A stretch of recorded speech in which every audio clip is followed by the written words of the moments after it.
Merci pour votre accueil, merci pour votre invitation, merci pour ce petit rappel qui s'adressait peut-être à l'intervention précédente dont j'ai entendu quelques mots depuis la loge. Et pour s'adresser à tous les candidats. Assez indiqué. De mon côté, je pense tout simplement que le sujet est assez important pour qu'on y vienne soi-même et j'ai quelques messages à vous passer qui seront des messages plutôt directs. Je vous propose pour ce propos introductif d'aborder deux grandes questions, le patrimoine scolaire, les établissements, le bâtiment en quelque sorte, et puis la vie scolaire, et puis de contenir ce propos introductif au plus court possible afin que vous puissiez, je crois, à travers les questions qui ont été passées aux animateurs, réagir et interpeller à votre tour. Sur la question du patrimoine scolaire, d'abord, peut-être dire un mot, toute ville et tout département a des obligations et des exigences en matière scolaire. Pour moi, la responsabilité particulière de Paris, comme capitale, du fait de son histoire, du fait de son vocation, lui impose deux choses. D'une part, de faire un travail spécifique, approfondi, sur la question de l'égalité des chances. Parce que la vocation de Paris, je l'ai écrit dans une lettre que j'ai adressée à tous les Parisiens, c'est d'être une ville où on vient comme une promesse. Une ville où on monte d'où qu'on soit, partout en France. Une ville où on vient chercher une chance supplémentaire. Cette chance supplémentaire, elle peut s'incarner en particulier dans l'éducation. Donc je trouve qu'attaché à la ville de Paris se trouve la question particulière de l'égalité des chances. Et puis il y a autre chose, c'est que Paris, parce qu'elle est capitale et parce qu'elle est Paris, se doit d'avoir des politiques pilotes sur un certain nombre de sujets, sur lesquels, du fait de son importance, de sa taille, du fait aussi de la concentration de capacités, de talents, de grandes institutions, elle doit être pilote, et j'y reviendrai peut-être dans la suite du propos, à propos du numérique. Sur les deux sujets donc, que j'ai annoncés, question du patrimoine scolaire, du bâti, et la vie scolaire. D'abord sur le patrimoine scolaire.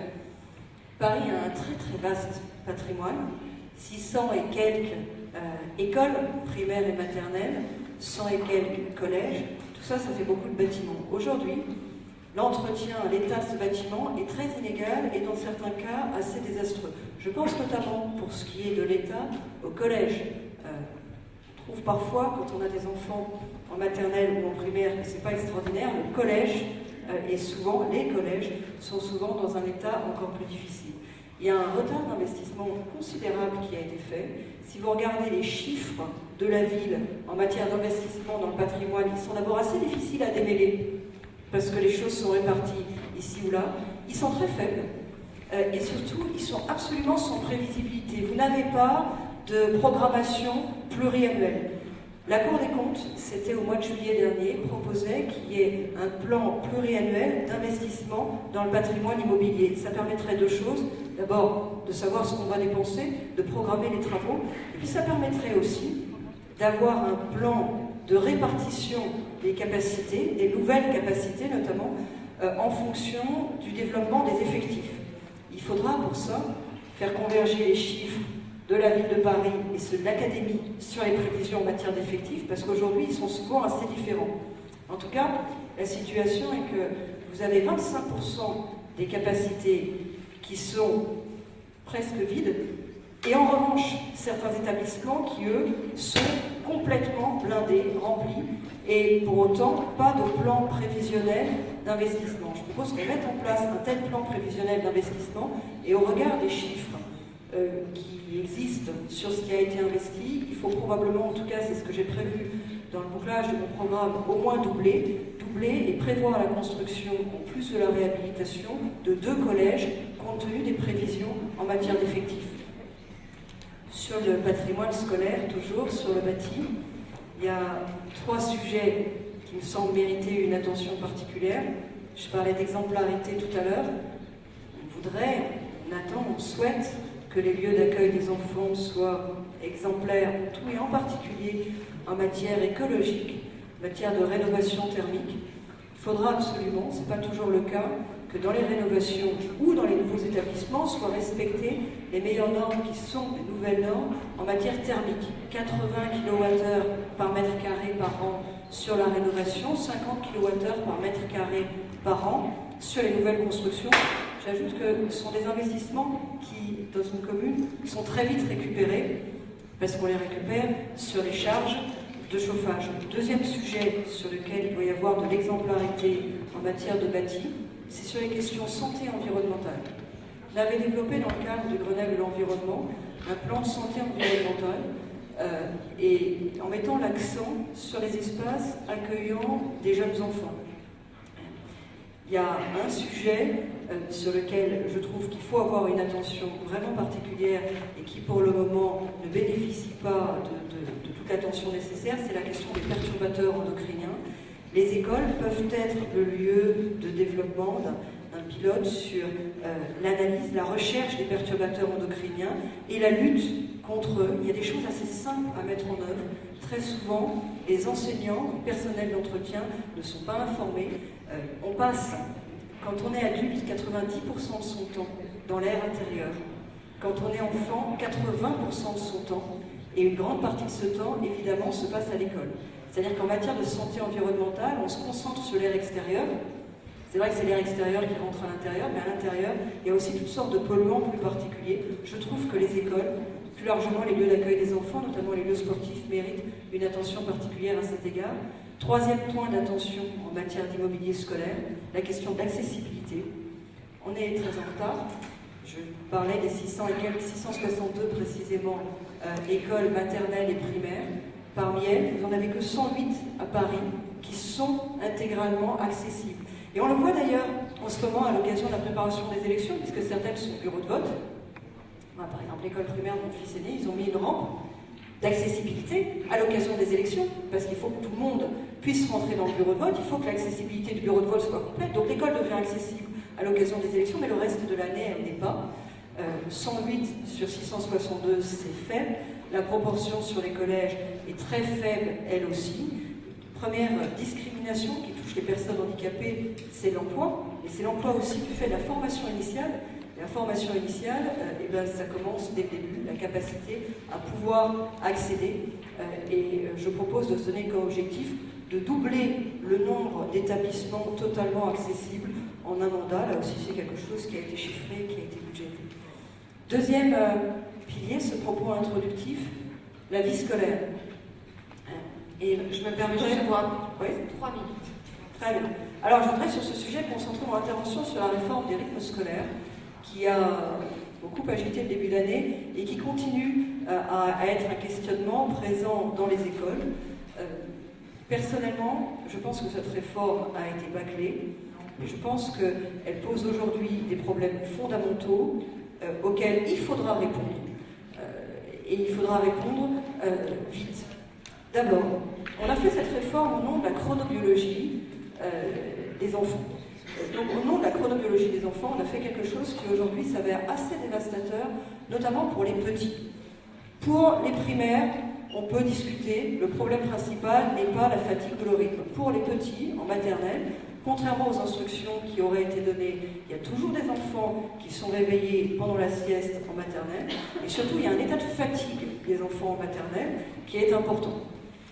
Le rythme n'est pas adapté pour eux et il faudra, dans la mesure du possible, étudier tous les moyens pour revenir sur ce rythme, au moins pour les enfants qui sont en maternelle. Je dis dans la mesure du possible parce qu'il y a un encadrement national, et même à l'intérieur de cet encadrement national, on peut faire des choses, notamment sur les tout-petits.